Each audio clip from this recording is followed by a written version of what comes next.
Con grandissimo orgoglio annuncio il vincitore di questa classifica che avete visto, che è Gucci, che con tanto appunto entusiasmo portiamo dall'inizio di questa avventura di BrandZ in Italia come bandiera di chi ha cambiato le regole del brand management e sta settando proprio la direzione a tantissimi brand all'interno dell'industria così affascinante ma altrettanto complessa, ma anche al di fuori della sua industria. E a commentare con me e a ritirare il premio chiamo Robert Triefus, Executive Vice President e Brand e Customer Engagement di Gucci.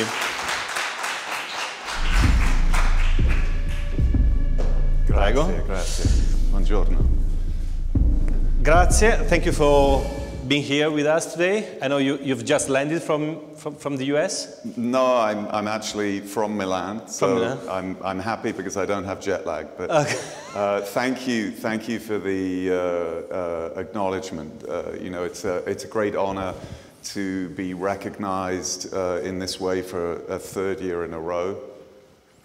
Brand value is something that is especially meaningful to all of us at Gucci. We have a community of 20,000 employees, and of course in this year that we've just come through, being recognized for values is extremely important.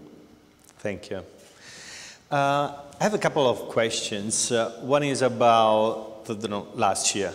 So 2020 has been really a challenging year for many companies, but for some companies, this also was an opportunity to accelerate with the digital agenda. So, and we all appreciated the huge work you've done on this. So the question is how Gucci has interpreted this trend connecting with the brand values and with all the narrative in those digital platforms. Mm-hmm. Digital and being digital first in the way that we think about presenting the brand has really informed our journey over the last few years.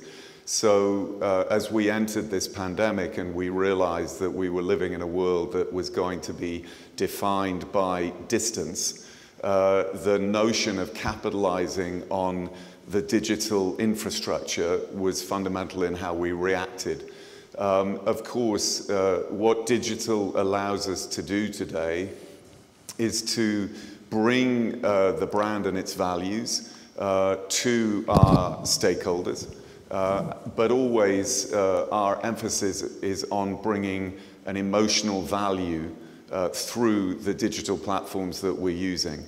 So, as I say, we were able to capitalize in an agile way using that infrastructure, but thinking about how do we do it in an empathetic way.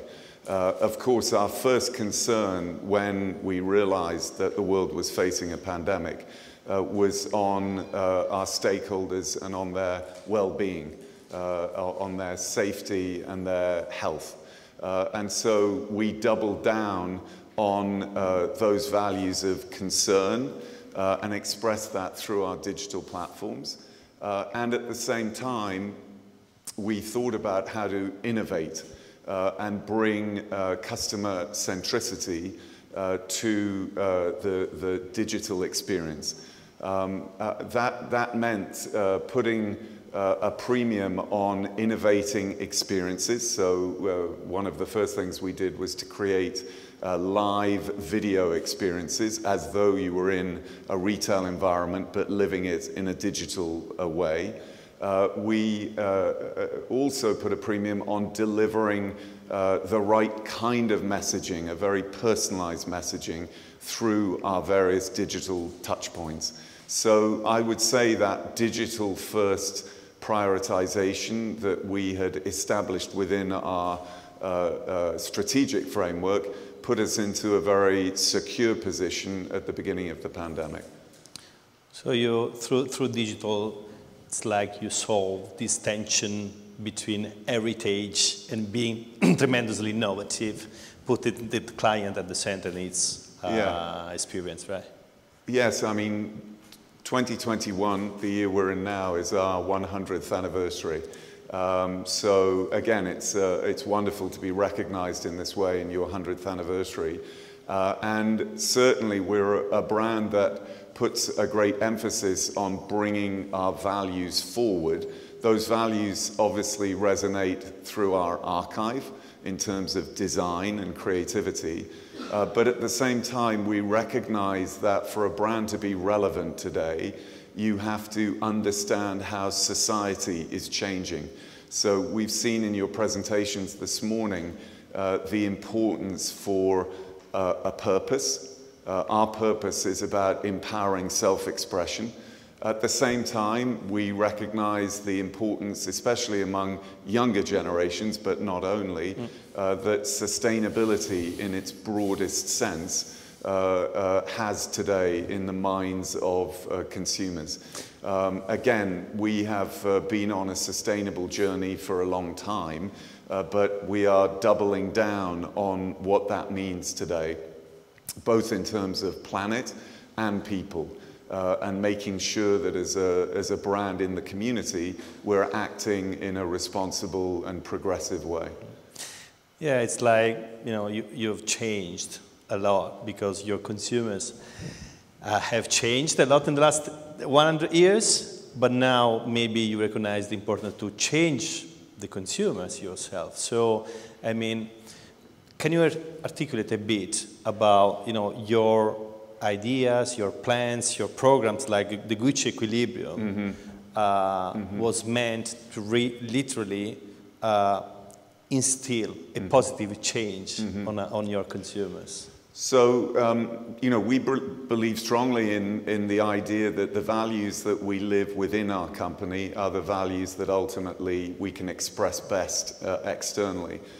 So the idea of Gucci Equilibrium is a public-facing platform. It's a digital platform that is embedded within Gucci.com. It also lives on Instagram, and it allows us to engage our community in environmental and social good initiatives that are at the core of our sustainability strategy. So again, it's that idea of being able to tell a narrative in an engaging and open way, and hopefully involving our stakeholders in the sustainability journey that we're on. So it's very much the idea of an interactive, participative relationship. Yeah, I would encourage you all to have a look at this program, because it's really, really more than interesting. It's really the manifestation of what we at Kantar think is the space for great brands in this sustainability area. So you've mentioned this year is a very important year for Gucci. It's your centenary. So what is the focus for Gucci this year? You know, with birthdays, one can become very easily nostalgic, and we as a brand today, we tend to want to concentrate our attention on the future. Alessandro Michele, Marco Bizzarri, who have led the company over the last 6 years, their constant concern is to make sure that we are never resting on our laurels or thinking that the status quo is necessarily the right path to be on. So this year we will celebrate throughout the year with milestone occasions, the first of which took place just over a week ago when Alessandro Michele presented his Aria collection, which was in a way a celebration of the 100th anniversary, but in a very contemporary way, of course powered digitally because we can't bring people together. And this spirit of bringing the narrative to life throughout the 100th anniversary year will continue. Thank you, Robert. Thank you very much. It's a pleasure. Thank you. Please, this is yours. Thank you.